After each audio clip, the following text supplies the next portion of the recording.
Hello, happy Wednesday. Hope you had a good half term. If, like me, on Saturday, you were out in this beautiful weather, which is much better than it was this morning, sat there with a gin and tonic in my hand, eating outside a lovely bar in Whitby, watching the world go by, including the owners and dogs.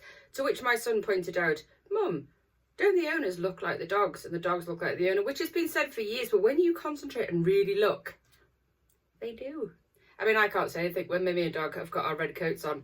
There's just no telling us apart, especially when my hair's all frizzy like this. So if you see two people walking, I'm not the dog.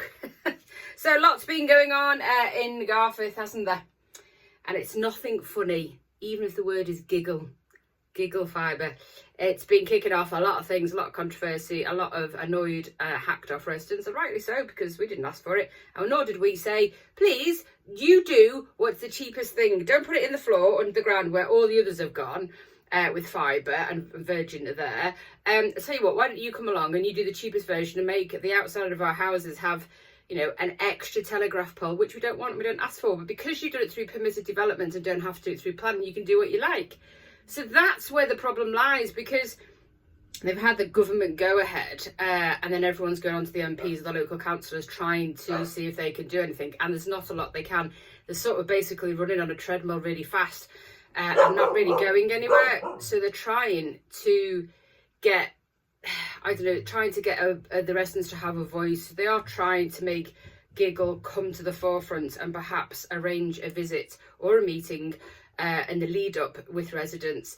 But how I see it is it's not going to do anything. As our street have done a fabulous petition, and there's quite a high percentage of people that are against having telegraph poles in the streets. But we do know that Garforth they're already happening. So it's a very fast chase where people are chasing to have their say about not wanting it, and then obviously Giggle Fibre are putting stuff in.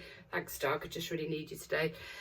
So it's sort of trying to catch up with, no, we don't want it. There's not a lot we can do about it. It seems to have had a government back in it, and everyone's just doing what they basically like.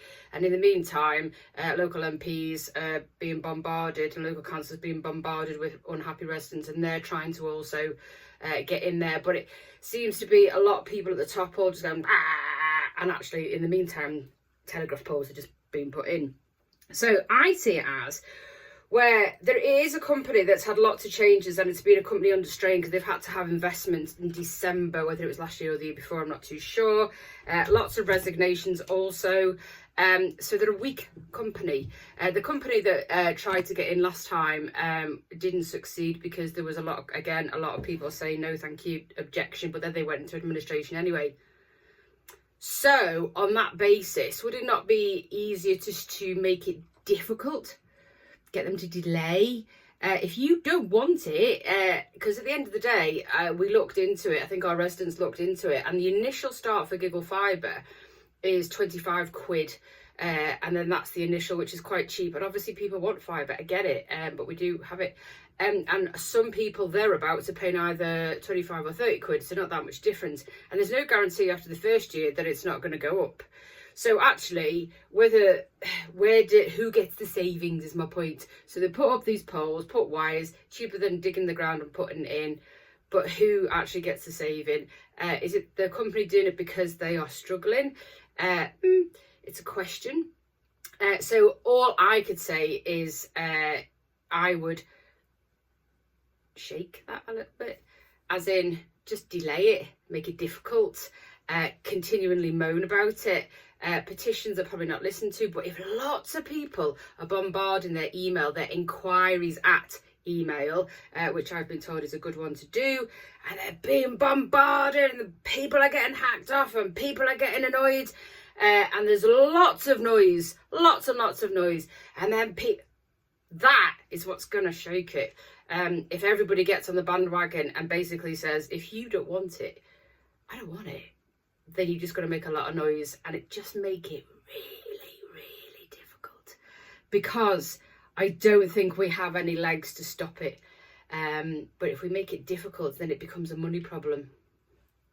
That's how I see it. I mean, I don't want it. I'm all right. And I don't particularly...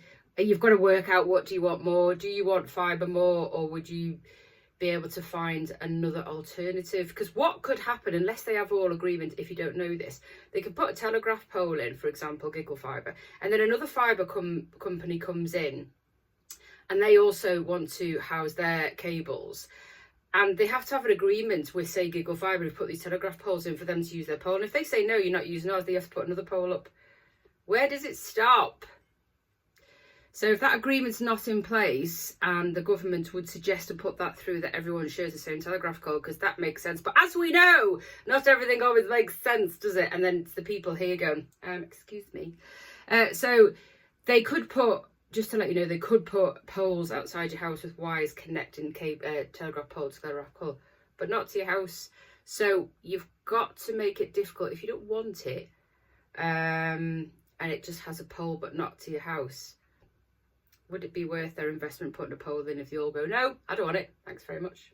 Not worth it. Even if, like, on our road there's 96 people, even if 2 or 3 or 4 people, then is it really worth it? So it's that. So we move on. I put up a post which will come out this week about local businesses, not just about food. And this one I wanted to touch on generally about local for women, which is a really good thing. And this goes from all the businesses and services that are in Garforth and around about the villages. Actually start from bump.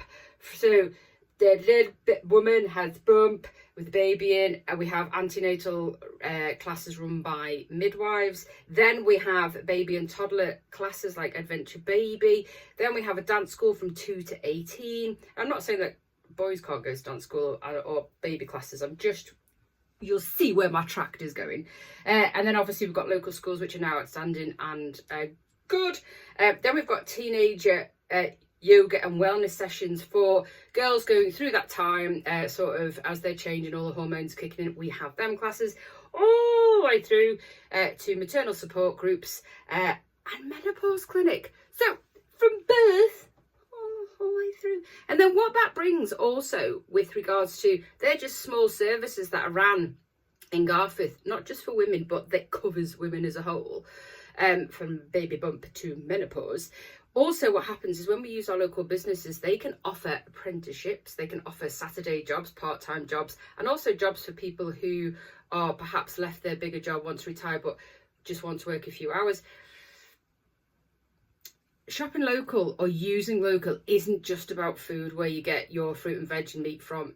There's more to it. So it's about looking at what's there and actually not having to travel too far to get what you actually need. So my post will go out today for this week. Have a look, because you might learn something, which is all about what we do. We don't just advertise through digital marketing and our website and our app. It's not just about that. It's about showing you what's on the doorstep, and we do that in lots of different ways. Digital marketing is just there at the forefront because that's a high percentage of what everybody uses, Facebook being the biggest one.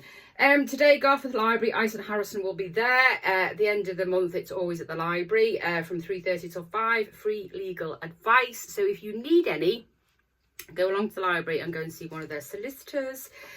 Coming up on the 8th of the 3rd at the Podger is a band called the Struggle Boogies from 7:30. It's free. Go along, enjoy the music. And while we're talking about music, do you know that we have a company called Studio 84 in Garforth, where it's for musicians. It's got loads of cool tech on. I've put a post on Facebook this morning about it. I've put Studio 84 about, and it gives you an idea of what they can do for you if you're a musician. And it's really cool that we've got something like that local on the doorstep, and it has been growing and growing over the last couple of years. So go and have a look. Enjoy the day, and remember, sometimes you can't always stop what's happening because the powers that be are greater. But there's nothing to say we can't make a load of noise. Have a beautiful day.